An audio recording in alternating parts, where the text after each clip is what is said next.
تو یہ جو جمعہ اور اتوار کا ہمارا بیان ہوتا ہے نا، یہ معلوماتی پروگرام نہیں ہوتا، یہ موٹیویشنل بیانات ہوتے ہیں، سمجھتے ہیں؟ تو اس لیے اس میں لوگ کہتے ہیں مفتی صاحب ایک بات کو گھماتے رہتے ہیں، ایک ہی ٹاپک کو چلاتے رہتے ہیں۔ کوئی بات نہیں، ایک ہی ٹاپک 10 سال چلتا رہے۔ شادیوں والا ٹاپک میں نے کتنے سال چلایا ہے، کب پاگل ہوا تھا، استغفر اللہ، کب میں نے شروع کیا تھا یہ 2004 میں نے شروع کیا تھا یہ ٹاپک، اور 2024 کتنے سال ہو گئے، 20 سال سے یہ ٹاپک میں گھسیٹ رہا ہوں کہ نہیں گھسیٹ رہا۔ اگر میں نے معلومات دینی ہوتی ایک دفعہ بتا دیتا ہے اسلام میں 4 شادیاں جائز ہیں اور ترغیب ہے، اور ترغیب کے یہ دلائل ہیں، اس پہ یہ میرا لیکچر ہے 1 گھنٹے کا، اس پہ یہ سوالات اٹھتے ہیں، یہ اس کے جوابات۔ پھر اگر کوئی مجھ سے پوچھتا تو میں کتاب کا حوالہ دے دیتا یا اپنے اس پروگرام کا حوالہ دے دیتا، بھائی جتنے سوالات ہیں ان سب کے جوابات موجود ہیں۔ اور میری جو کتاب ہے 4 شادیوں والی، اس میں ایک دفعہ میں آپ کو دلچسپ واقعہ سناؤں، ایک KPK سے بڑے عالم آئے، تھوڑا ایجڈ تھے وہ، ہم ان کی خدمت میں گئے ملنے کے لیے۔ زبان بڑی زبردست چیز ہے، دیکھو KPK میں جہاں تک میری معلومات ہیں پاکستان کے سب سے بڑے بڑے علامے KPK میں ہیں، جہاں تک میری معلومات ہے، دین کے علم کی بات کر رہا ہوں۔ لیکن انگلش نہ آنے کی وجہ سے یا اردو پوری طرح سے نہ آنے کی وجہ سے دنیا جانتی نہیں ہے ان کو۔ یہ جو لینگویج بیریئر ہے نا، یہ ہلکا بیریئر نہیں ہے۔ آپ کے پاس آپ علم کا سمندر ہوتے ہیں، لیکن زبان آپ کے پاس بڑی نہیں ہوتی اپنے پیغام کو ڈیلیور کرنے کے لیے، تو نتیجہ کیا نکلتا ہے، مخصوص لوگ آپ کو جانتے ہیں۔ تو اس لیے ہمارے جو طلبہ KPK سے آتے ہیں نا، پڑھتے ہیں، میں ان سے کہتا ہوں بھائی اردو پہ بھی عبور حاصل کرو اور انگلش پہ بھی عبور حاصل کرو، پھر تمہارا پیغام دنیا تک پہنچے گا۔ اب دیکھو حضرت مولانا طارق جمیل صاحب اگر سرائیکی میں ہی بیان کرتے، اچھی زبان ہے سرائیکی، میٹھی زبان ہے، لیکن پھر ہم جانتے ہیں ان کو، آپ میں سے کوئی بھی نہیں جانتا۔ انہوں نے کیا کیا، جو بڑی زبان ہے اس کی سلیکشن کی، اردو میں بیان آتے ہیں، تو زبان کا بڑا فرق پڑتا ہے۔ اردو ہلکی زبان نہیں ہے، ٹاپک نہیں ہے، لیکن بیچ بیچ میں باتیں آ رہی ہیں، اردو بہت بڑی زبان ہے، اردو بہت بڑی زبان ہے، پوری دنیا میں بولی جاتی ہے، سنی جاتی ہے۔ RIS کا جو ابھی کینیڈا میں ہمارا پروگرام تھا، میں 3 دن کے لیے گیا ہوں، لوگ کہہ رہے کینیڈا ہاتھ لگانے کے لیے گئے تھے کیا، کیونکہ میں یہاں گھوم رہا تھا، لوگوں نے کہا آپ کہاں ہیں، میں نے کہا کینیڈا جا رہا ہوں، 4 دن بعد واپس گھوم رہا تھا، بالکل ایسے جیسے شام کو میں گھوم رہا تھا، اگلے دن میری شادی ہو چکی تھی، میں گھوم رہا تھا۔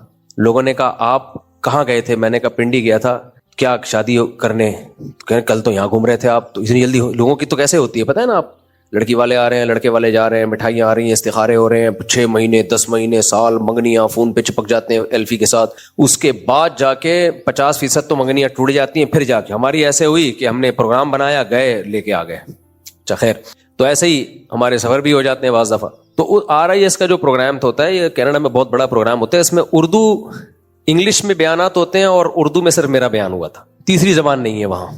وجہ اس کی یہ ہے کہ جتنا بڑا مجمع اردو انگلش بولنے والوں کا ہے، اس میں لبنان کے لوگ بھی ہیں اور موروکو وغیرہ کے اور مختلف ملکوں کے، اتنا ہی بڑا مجمع اردو اسپیکنگ کا بھی ہے۔ تو آپ اندازہ لگا لو، گوروں کا ملک ہے، لیکن کراؤڈ اکٹھا کرنے کے لیے آپ کے پاس 2 ہی زبانیں ہیں، یا تو انگلش یا اردو۔ اور پوری دنیا میں ایسے ہے، صرف یہاں نہیں ہے، لیکن ظلم اردو کے ساتھ جو حکمرانوں نے ظلم کیا اتنی اچھا، ہندی بھی اردو ہی ہے، بار بار میں یہ بات بتاتا ہوں، ہندی اردو سے الگ کوئی زبان نہیں ہے، یہ دماغ میں بٹھا لو اچھی طریقے سے، ہندی اردو ایک ہی چیز ہے۔ اس کا رسم الخط چینج کرنے سے نقصان یہ ہوا کہ اردو میں کچھ فارسی الفاظ اور عربی، اور ان کی زبان میں جو ان کی جو کون سی مشہور زبان ہے سنسکرت، وہ الفاظ اس میں زیادہ آ گئے ہیں۔ ورنہ زبان کا پتہ گرامر سے چلتا ہے، تو سیم گرامر کا مطلب زبان سیم ہے۔ یہ بہت بڑی سازش ہوئی ہے، جب تقسیم ہوا ہے نا انڈیا پاکستان، تو بلا وجہ 2 زبانوں کو خام خامے الگ کر دیا، حالانکہ ایک ہی زبان ہے وہ۔ تو کیا بات کر رہا تھا میں، دیکھو یہ دماغ، ہاں، تو اردو کا بہت بڑی زبان ہے، اردو ہلکی زبان نہیں ہے۔ نہیں، یہ بات کہاں سے آ گئی کیا، نہیں، لالچ پہ ہی چلتے ہیں ہم جہاں سے، لینگویج بیریئر، ہاں، تو میں اس کی بات کر رہا تھا کہ بڑی زبان آپ کو آئے گی تو آپ کا پیغام، میں اگر ترکی بولتا، ترکی کے علاوہ دنیا میں مجھے کوئی بھی بولو نہیں جانتا۔ میں اگر جاپنیز زبان بولتا تو ہم جاپان میں تھے نا، 10 دن چنگ پانگ چلائے۔ میرے ساتھ ہمارے دوست تھے آسٹریلیا کے، وہ پشتو اردو انگلش 3 زبانوں کے ماہر تھے وہ۔ اب جاپان میں ہم گئے ہیں تو چنگ پانگ 10 دن تک نا دماغ کھوپڑا آؤٹ ہونا شروع ہو گیا تھا۔ پھر ہم جب آئے ہیں ادھر چائنا آئے ہیں تو چائنا میں چانچوں پاپوں چلنا شروع ہو گیا، وہ ایک لفظ سمجھ میں نہ آئے۔ جیسے ہی آسٹریلیا ہمارا جہاز اترا ہے، وہاں انگلش شروع ہوئی تو وہ ہمارے پٹھان دوست نے کہا شکر ہے چیپاں سے ہماری جان چھوٹی، یار یہ الفاظ تھے ان کے، شکر ہے یہ چیپاں سے ہماری جان چھوٹی۔ ایئرپورٹ سے باہر نکلتے ہی وہ زبانیں ختم ہو جاتی ہیں۔ جرمن زبان دیکھ لو، فرینچ پھر بھی پھیلی ہوئی ہے، تو